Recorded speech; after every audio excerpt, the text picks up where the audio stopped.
Back to news. MG Ramachandran, Jayalalithaa ఇద్దరే అటు వెండితెరను ఏలారు. ఆ తర్వాత రాజకీయాల్లో రాణించారు. ప్రజల మద్దతు కూడగట్టడంలో ఒకరిని మించి మరొకరు అన్నట్టుగా సాగారు. ఎంజీఆర్ హయాంలో ఆయన టాప్ గా ఉంటే ఆయన్ని ఆదర్శంగా తీసుకుని తాను నంబర్ 1 అయ్యారు అమ్మ. అయితే వీరిద్దరి మధ్య సినిమా రాజకీయాల్లోనే కాదు, అనారోగ్యపరంగా కూడా కొన్ని సారూప్యతలున్నాయి.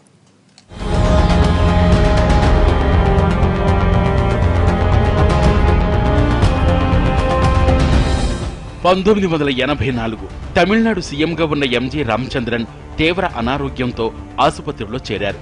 ఇప్పుడు 2016 తమిళనాడు సీఎంగా జయ తీవ్ర అనారోగ్యంతో ఆసుపత్రిలో చికిత్స పొందుతున్నారు. వీరిద్దరూ చేరింది ఒకే ఆసుపత్రి, అదే అపోలో. అప్పుడు రామచంద్రన్ కూడా కిడ్నీ ఫెయిల్యూర్ వల్లే ఆసుపత్రి పాలయ్యారు. ఇప్పుడు అమ్మకి కూడా అలాంటి సమస్య ఉందని చెప్తున్నారు డాక్టర్లు. కొన్ని రోజుల పాటు అపోలోలో ట్రీట్మెంట్ అందించిన తర్వాత ఎంజీఆర్ ని అమెరికా తీసుకువెళ్లారు. అక్కడ కొన్ని నెలల పాటు చికిత్స అందించిన తర్వాత ఆయన ఆరోగ్యం మెరుగై మళ్లీ ట్రాక్ లోకి వచ్చారు. ఇప్పుడు జైను కూడా విదేశాలకు తీసుకెళ్తారనే ప్రచారం ఉంది. ఇప్పటికే లండన్ డాక్టర్ వచ్చి చెన్నై అపోలోలో ఆమెకు ట్రీట్మెంట్ ఇచ్చారు.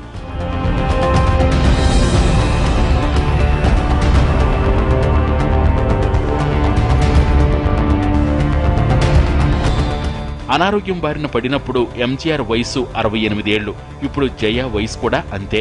ఇద్దరూ తీవ్ర అనారోగ్యంతో ఆసుపత్రిలో ఉన్నా రాష్ట్రంలో పాలన మాత్రం ఎక్కడా ఆగలేదు. అప్పట్లో ఎంజీఆర్ భార్య జానకి రామచంద్రన్, మరో మంత్రి వీరప్పన్ హవా నడిచేది.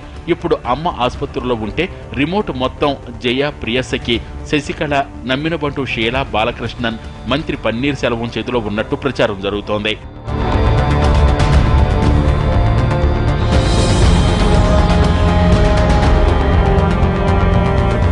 అప్పుడు ఎంజీఆర్ తీవ్ర అనారోగ్యంతో కొన్ని నెలల పాటు ఆసుపత్రిలో చేరినా, అమెరికా నుంచి పరిపాలన సాగించినా కూడా కేంద్రం నోరెత్తలేదు. అప్పుడు కేంద్రంలో పవర్లో ఉన్న కాంగ్రెస్ మిన్నకుండిపోయింది. కనీసం రాజ్యాంగపరంగా నిర్వర్తించాల్సిన విధులను కూడా పట్టించుకోలేదు. తమిళనాట బాగా వెయ్యాలనేది అప్పటి కాంగ్రెస్ వ్యూహం. ఇప్పుడు 2 వారాలకు పైగా జయ ఆసుపత్రిలో ఉన్న రాష్ట్రంలో పాలన సంగతి ఏమైందని కనీసం ప్రశ్నించటం లేదు కేంద్రంలోని బీజేపీ సర్కార్. తమిళనాట విస్తరించాలనేది ఇప్పుడు కమలనాథుల టార్గెట్. రూల్స్ ఫాలో అయితే తమిళ తంబీలు అక్కును చేర్చుకోరేమోనన్న భయంతో సైలెంట్ గా ఉంది. కావేరీ జలాల వివాదంలో కూడా కేంద్ర వైఖరి కర్ర విరగకుండా పాము చావకుండా ఉంది. కర్ణాటకలో మళ్లీ పవర్లోకి రావాలనేది బీజేపీ ప్రయత్నం.